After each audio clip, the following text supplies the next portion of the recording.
everyone and welcome back po ulit sa aking YouTube channel and for today's vlog. So bago matapos po yung taong 2023, gusto ko lang ibahagi sa inyo yung aking most maaasahan na mga loan application, most mapapagkatiwalaan at talagang subok ko na ng mga loan application na nag-a-approve as of now. Kaya kung ikaw dyan ay naghahanap na mauutangan online, nako, panuorin mo muna tong video na to para magkaroon ka ng idea dun sa aking mga na-awardan ng mga loan application. Dahil nga magto-2024 na kailangan nating awardan at i-recognize ng mga loan application na to. Kasi nga, ito yung mga loan application na nakatulong sa akin nung nagigipit ako at need na need ko ng pera talaga. So ngayon guys, i-share ko to sa inyo. Baka sakali kasi na naghahanap kayo dyan na mauutangan online na talagang pang emergency, yung mga pang biglaang emergency moment nyo. Nako, itong mga loan application na to yung mga talagang maasahan ko. Pero bago ko guys i-share sa inyo yung aking most maasahan, most mapagkakatiwalaan, most subok na ng mga loan application, nako, i-click mo na po yung subscribe button, i-like yung video na to at mag-iwan ka ng comment dyan sa comment section dahil meron po tayong pa-weekly Gcash giveaway. So namimili tayo ng 5 lucky winners and tuwing Monday po yung ating announcement. And sa last Monday of the month ka, meron tayo ulit pa cellphone giveaway. Nako, hindi mawawala yan, kaya i-turn on nyo na yung inyong notification bell. And dahil nga po sa vlog na ito yung mga loan application na maaasahan ko, i-comment nyo po dyan sa comment section, ano nga ba yung mga loan application na isa, pero hindi lang isa, no? Marami. Ano yung mga loan application nyo na maaasahan nyo this 2023? Nako, i-comment nyo na dyan at excited akong basahin yung mga yan. So ngayon guys, kung interesado ka na malaman kung ano nga ba yung mga loan application na yun, nasubok ko na at nautangan ko talaga ngayon 2023, nako, panoorin mo tong video na to.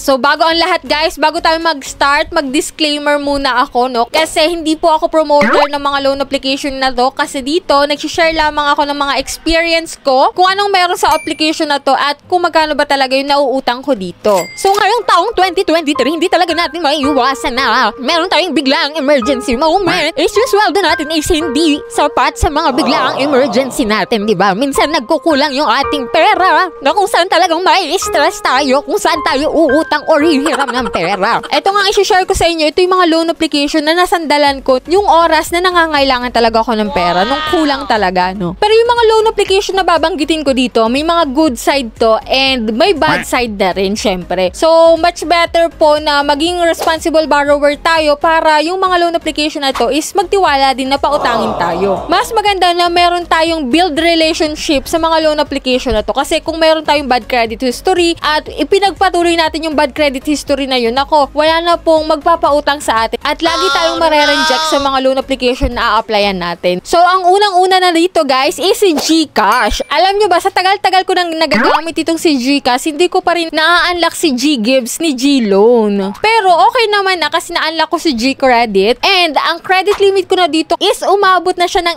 8,000 pesos. Alam nyo ba, meron ako ditong bad credit history kasi ilang buwan ko siyang hindi nababayaran. And ang naging consequence ng hindi ko pagbabayad na yun is sobrang tagal ko ata na experience na ang credit limit ko lang is hindi tumataas and hanggang 2,000 pesos lang. And after nun guys, nung okay na, nung nagbibuild na ako ng relationship dito kay Gcredit, doon na nagsimula na lumaki yung aking credit limit. And ngayon nga, 8,000 pesos na yung pwede ko ditong mahiram. O diba? Okay talaga tong si Gcash. So payo ko lang talaga na wag kayong magpapa-overdue. Wag niyong paabutin ng ilang buwan yung pagbabayad nyo dito kay Gcredit para magtiwala sa inyo si Gcash at mas taasan pa niya yung inyong Gcredit limit. Next na natin guys, si COLP. Yan. Okay naman tong si COLP guys. Huwag ka lang talagang magpapa-overdue. Medyo mataas yung interest nyo pag one day ka na overdue. Pero okay to guys. Agad-agad naman to nag-a-approve at yung pera dito is direct talaga sa Gcash mo. Pwede dito guys yung loan term mo 7 days na, 15 days, 21 days, up to 30 days. And kung makikita nyo nga dito sa screenshot ko, no, umabot na siya ng 12,000 yung aking credit limit dito kay OLP. Talagang gamit na gamit si OLP, no? Talagang inuutangan. Kasi once na ikaw nakakapag-reloan dito kay OLP, doon po tataas ng tataas yung iyong credit limit. At iwasan mo po talagang magpa-overdue at talagang hindi mo kakayanin yung interest. Pero okay naman talaga itong si OLP. Meron nga silang ini-uncheck para mas bumaba lalo yung iyong interest na ibabawas. Ito yung tinatawag na preferred borrower bundle. Pwede mo yung i-uncheck guys para mas bumaba siya, no? And payo ko din talaga na wag kang magbabahid ng mas maaga. Kasi minsan na-decline or na-reject yung loan mo, magbahid ka on time. Kung due date mo ay 24, magbahid ka 24. Kasi pansin ko, kasi nung nagbabahid ako ng ahead 24, parang same pa rin yung aking credit limit. Minsan na-reject. So, ganun. Nung nagbabayad ako on time, mismong 24 na, yun, okay na siya. Unti-unti na siyang tumataas, no? Pero kung ikaw ay first time na mag-loan dito kay OLP, 1,000 po yung pinapaloan nila sa'yo. Pero depende pa rin, pwedeng mas mataas sa 1,000, pero hindi na bababa ng 1,000, guys. First time borrower, 1,000 to 7,000, no? I-next ko na po dito, guys, si Moneycat. Alam nyo ba si Moneycat? Buo ko natatanggap yung pera ko dito. Yun nga lang, guys, ang pinakang honest review ko sa inyo, yung interest niya. Medyo higher yung interest niya dito. And ang kinaayawan ko din dito, wala siya sa GCash, true bank lang. Pero since may bank ako, dun ko pinapasok yung pera. Yun nga lang, guys, talagang interest lang talaga yung pinakang kinaiinisan ko dito. Pero katulad nga nung last vlog ko, diba? 231 days ng overdue yung nag-share sa akin. Tapos, pinabayaran lang sa kanya is 2,400 para ma-close yung kanyang account. O, diba? Si Moneycat yung nag-a-adjust. And okay naman to si Moneycat talaga kasi once na need ko talaga ng pera, in yung biglaan talaga, agad-agad naman siya nag-a-approve once na ikaw ay okay sa kanya. Yun nga lang guys, sa first time mo na maloloan mo dito is 600 pesos. Pwedeng bayaran mo yun agad para makapag second loan ka na and tumaas yung iyong credit limit. Be aware lang do sa interest na ipapatong, no? Pero okay din naman to para sa akin. Para sa akin ha. So, iba-iba naman tayo ng experience dyan. So, yung sa akin, ito yung sinishare ko lang sa inyo, no? Baka kang magalit kayo dyan na, ay, hindi naman yan si OLP okay. Mataas yung interest dyan. Ako, para sa akin, okay siya kasi agad-agad namang nakakapag-approve siya and receive mo agad yung pera. Yun nga lang talaga, guys. Talagang mag-a-agree ako sa inyo. Yung interest talaga, no? Mataas.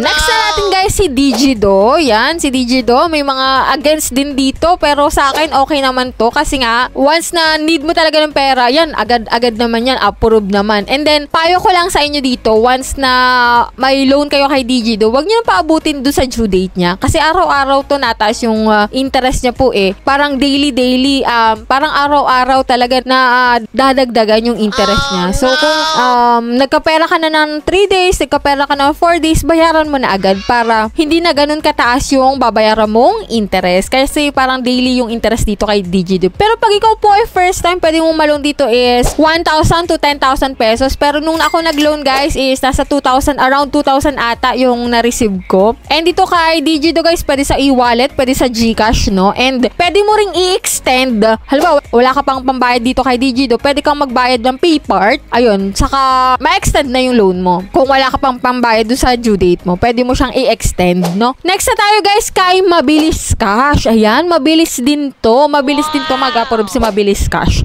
Pero, nagulat ako talaga nung unang loan ko dito is 400 pesos. Around 400. Pero buko naman siya nakuha guys.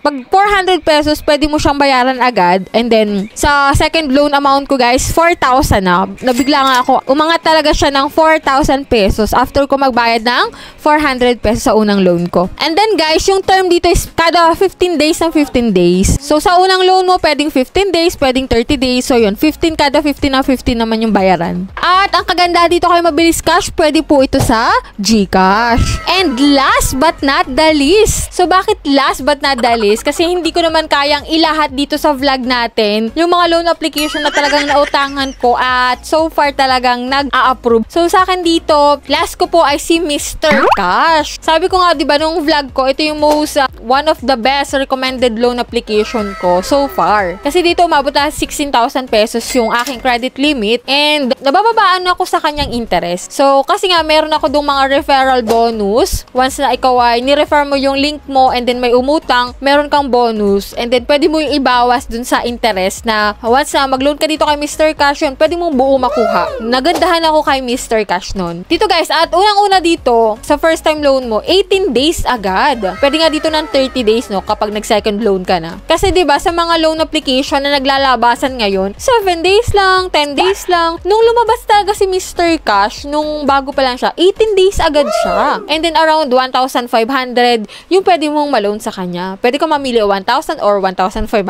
Pero yung pinakang maximum dito is 23,000. Nag-25 na nga ngayon. 25,000 na ngayon. Yan yung mga loan application na talagang most maaasahan ko, mapapagkatiwalaan ko talaga sa oras ng biglang emergency moment, yung need na need mo talaga ng pera at mag-a-approve sila, no? Yan yung mga loan application na yon. So, sa ngayon guys, iba-iba naman tayo ng mga loan application na applyan. Kung saan guys is iba-iba naman yung experience natin dito. So, ang payo ko lang talaga, wag kayo magpa-overdue. Kasi pag na-overdue kayo, kada araw na lilipas is madadagdagan yung interest at aaray kayo ng aaray dun sa interest na ipapatong. Kaya wag kayo magpapa-overdue, no? Be a responsible borrower po tayo para maging okay tayo sa mga loan application na yun. Para hindi natin maranasan yung harassment, text harassment, and yung mga calls harassment na yan na although talagang hindi maiiwasan. Kasi ako kahit hindi ako masyadong nagpapa-overdue, talagang merong mga agent talaga na tad-tad ng text na nakaka-stress. Sobrang nakaka-stress kasi. Yun lang yung payo ko talaga. And then, manood muna kayo ng mga reviews bago kayo mag-a-apply or bago kayo magda-download or install ng mga loan application para at least may konti na kayong alam doon sa loan application na papasukan nyo na, magkano ba yung papaloan sa akin ito? So, manood ka muna ng reviews para alam mo kung swak sa budget yung ipapaloan niya sa'yo and saka ka pa lang mag-apply, no? So, yan lang muna yung vlog natin for today. Sa mga hindi pa po dyan nakasubscribe sa aking YouTube channel, mag-subscribe na kayo. I-on yung notification bell para updated kayo sa mga bagong utangan serye natin na naglalabasan lalo na sa Google Play Store and App Store. Mas maganda talaga na manood muna kayo ng mga reviews. So, that's all for today. So, see you on my next vlog, guys! Gone, breathing.